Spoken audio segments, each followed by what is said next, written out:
Press club কর্তৃক আয়োজিত পথ শিশু এবং ছিন্নমূল মানুষের এই মধ্যাহ্নভোজ অনুষ্ঠানের সম্মানিত সভাপতি এবং মহাস্তান প্রেস ক্লাবের সভাপতি জনাব আনিসুর রহমান বিন্দু মহোদয়, আমার সাথে উপস্থিত আছেন শিবগঞ্জ থানার অফিসার ইনচার্জ ইনভেস্টিগেশন জনাব মোহাম্মদ আব্দুল শুকুর সহ স্থানীয় বিভিন্ন লোকজন এবং কলম সৈনিক, যাদেরকে বলা হয় ফ্রন্ট স্টেট, যাদের দৃষ্টিতে আমরা দেখি আর এই সমাজ দেখে উপস্থিত আছেন মহাস্থান বাজারের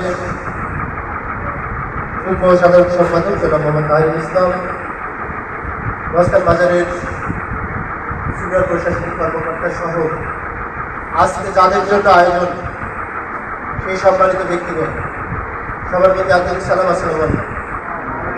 ভালো আছেন আপনারা? আমরা তো দুইটাই খাই, ছয়টাই অলরেডি অনেক দূর আগায় গেছে। আমরা অধিকাংশ মুসলমান, আমরা অনেকেই সূরা মাউন জানি। সূরা মাউনের প্রথম থেকে আজ যদি আমরা কখনো অর্থ জেনে করার চেষ্টা করি, যেমন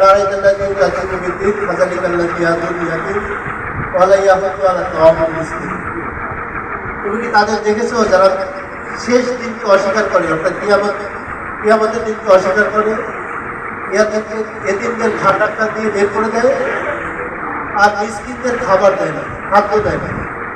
তাদের প্রতি আর কি কঠোর হুঁশিয়ারি দিয়েছে সৃষ্টিকর্তা। সুতরাং আজকের যে আয়োজনটি, সেই আয়োজনটা কিন্তু মানে সৃষ্টিকর্তার একটি আদেশ মান্য করা হয়েছে এবং সৃষ্টিকর্তার একটি পছন্দনীয় কাজ করা হয়েছে। যেহেতু আপনাদেরকে ডেকেছে এখানে এই মধ্যাহ্নভোজে, সেজন্য এই কর্তৃপক্ষকে